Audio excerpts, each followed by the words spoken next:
인생이라는 것은 의지와 노력만으로는 해결할 수 없는 고난과 역경들이 아주 많이 만나게 되죠. 살다 보면.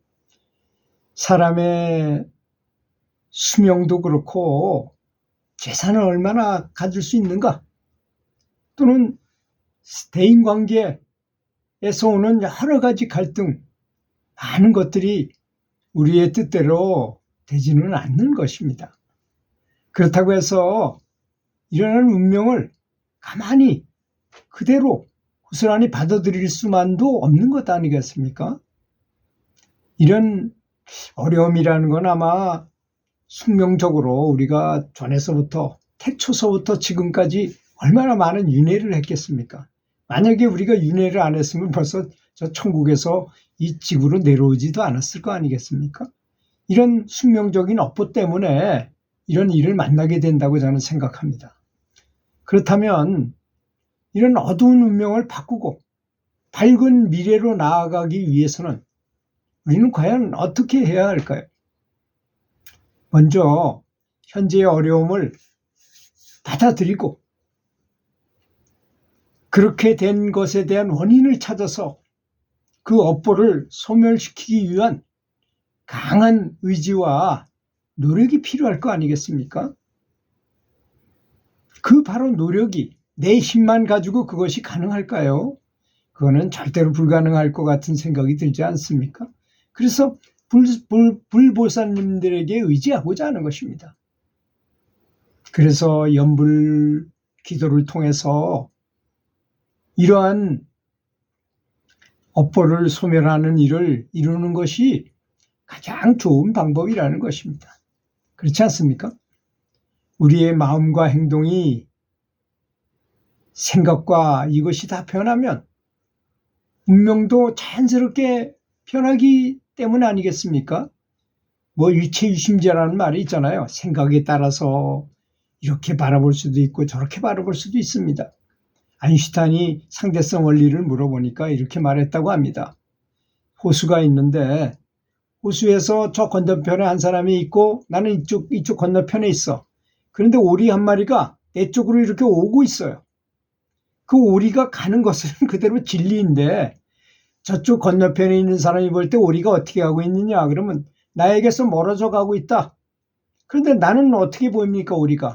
저 오리가 나를 향해서 오고 있다고 한다는 것입니다.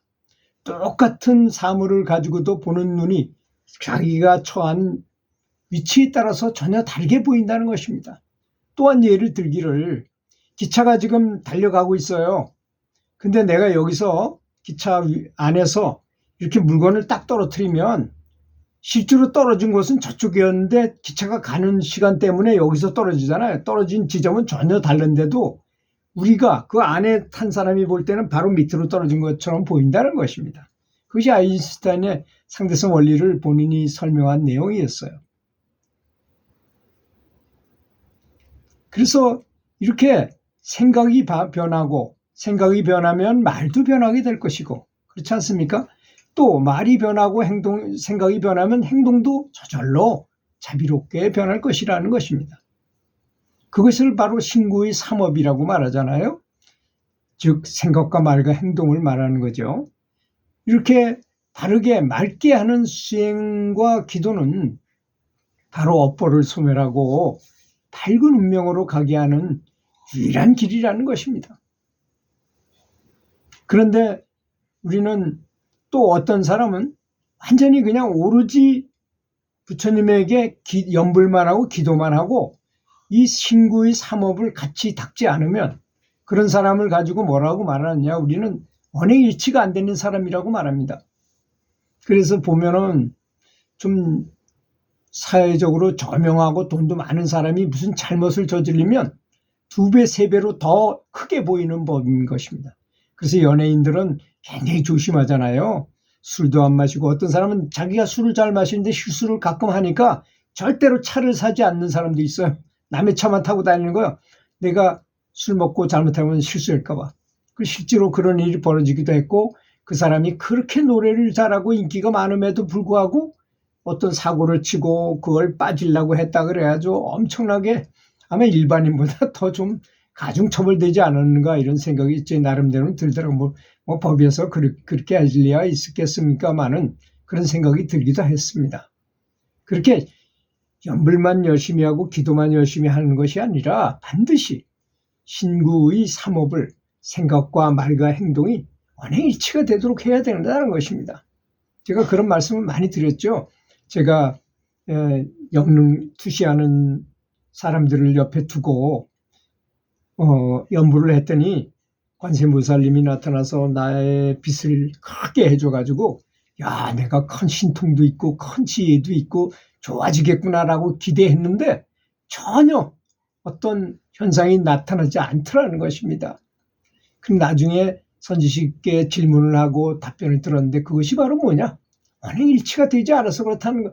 일치가 돼야 되는 거 아니겠습니까? 예를 들어서 축구선수가 이 선수는 드리블이 가장 중요하다고 생각하고 드리블 연습만 했어요. 사실 그 친구한테 공이 가면 드리블은 잘해. 근데 축구가 드리블 하나 잘해야지 됩니까? 그거하고 똑같은 것입니다. 위치 선정도 잘해야 되고 또 우리 편한테 패스도 정확하게 할 줄 알아야 되고 공이 날아오면 정확하게 트래핑도 할 줄 알아야 되고 공이 나한테 슛 찬스가 오면 정확한 슛도 할 줄 알아야지. 여러 가지를 종합적으로 해야지. 이 연불은 그래서 종합예술이라고 하는 것입니다. 그런데 그중에 한 가지만 택해가지고 그것만 한다는 것은 잘못된 생각이라 이런 뜻이겠습니다. 그래서 우리는 신묘한 가피를 가진 불보살님께 귀의해서, 귀의한다는 말은 쉽게 또 바꾸면 감사한다는 것으로 바꾸는 것이 좋다고 저는 생각을 해요. 뭐 같은 말은 아니지만 전체적인 의미는 결국은 같은 거 아니겠는가 이런 생각도 듭니다. 감사한다는 마음을 가지고 해야만 물은 반드시 위에서 아래로 흐르듯이 부처님을 높게 보고 감사하게 생각하고 존귀하게 생각할수록 나에게 떨어지는 낙차는 크다. 그래서 저는 그걸 폭포수의 법칙이라고 스스로 명명을 했어요. 가만히 보니까 부처님을 높게 보고 존귀하게 볼수록 나에게 떨어지는 떡고물이 많더라는 걸 말하는 거죠. 그래서 가피가 많구나 이런 걸 느꼈어요. 그러니까 감사한다는 마음을 가졌다는 건 굉장히 중요하다고 생각합니다. 인간의 노력이나 의지만으로는 이룰 수 없는 일이 세상에는 너무나 많습니다. 그런 일을 이루기 위해서 기도를 열심히 하면 반드시 그만한 대가를 받으리라고 생각합니다. 오히려 세상에는 잘못해가지고 사기를 당할 수도 있고 뭐 했는데 잘못될 수 있지만 이 기도에 대한 연불에 대한 수행에 대한 공덕은 절대로 없어지거나 변하지 않는 것입니다. 정말 믿을 만한 것. 어떤 은행도 믿을 수 없다 하지만 이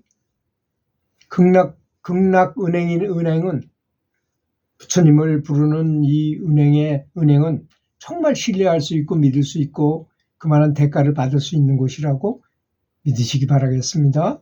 들어주셔서 감사합니다.